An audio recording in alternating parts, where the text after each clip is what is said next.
Omnibus Law menjadi satu gebrakan Presiden Joko Widodo di awal pemerintahan periode keduanya tahun 2019 ini. Omnibus Law diyakini akan dapat memangkas berbagai peraturan yang tumpang tindih yang selama ini menjadi penghambat investasi.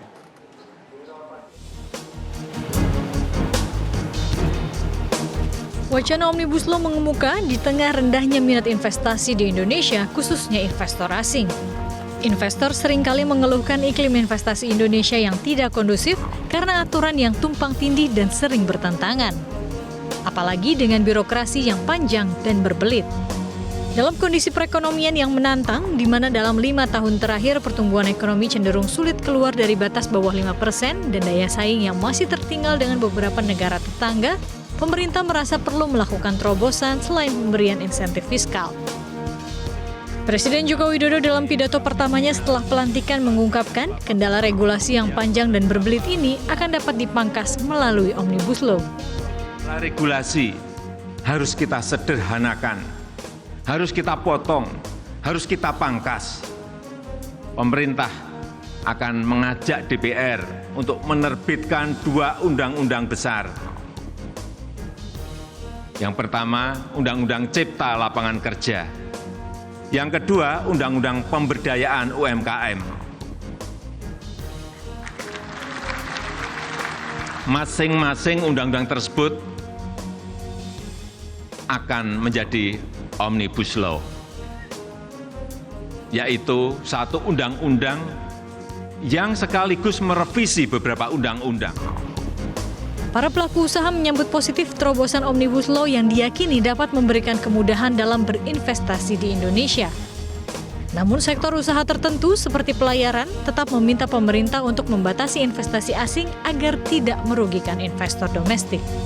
Kita juga sampaikan kepada Presiden bahwa jangan sampai Omnibus Law ini akan mematikan pengusaha-pengusaha pelayaran yang sudah berkembang di Indonesia dan sudah memiliki kapal-kapal seperti VLCC, kapal-kapal Panamax, Supramax, dan lain-lain ini dimasuki dengan kapal-kapal asing yang mempunyai pembiayaan yang sangat murah dari luar, sehingga pada akhirnya nanti akan merusak tatanan dari pelayaran yang sudah ada.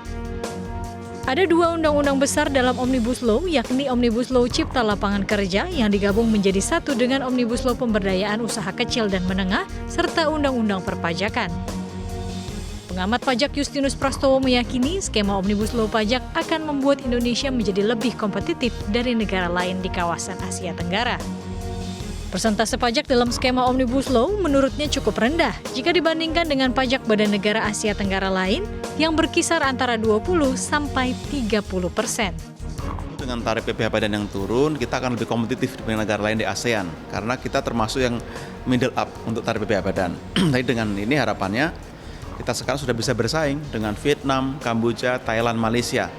Tinggal bagaimana packagingnya supaya lebih menarik investor karena tidak hanya tarif, tentu ada administrasi dan lain-lain. Nah, supaya kompetitif menurut saya segera di packaging dengan administrasi.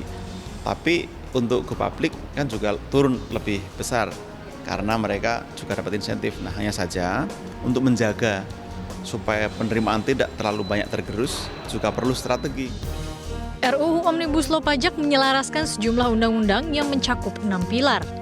Di antaranya pendanaan investasi, sistem teritori, subjek pajak orang pribadi, kepatuhan wajib pajak, iklim berusaha, dan fasilitas pajak. Sementara Omnibus Law Cipta Kerja menyelaraskan 82 undang-undang dan 1.194 pasal yang terbagi dalam 11 klaster. Draft Omnibus Law akan diajukan ke DPR pada Januari 2020 mendatang. Pada 9 Desember 2019, pemerintah telah membentuk Satuan Tugas Bersama Pemerintah dan Kadin Omnibus Law yang diketuai Rosan Peruslani melalui surat keputusan Menko Perekonomian nomor 378 tahun 2019. Satuan tugas yang meliputi 127 orang anggota ini bertugas melakukan konsultasi publik, menginventarisasi masalah, dan memberikan masukan dalam rangka penyempurnaan Omnibus Law. Satuan tugas pun harus melibatkan kementerian dan lembaga non-kementerian, pemerintah daerah, serta pemangku kepentingan lainnya yang dianggap perlu.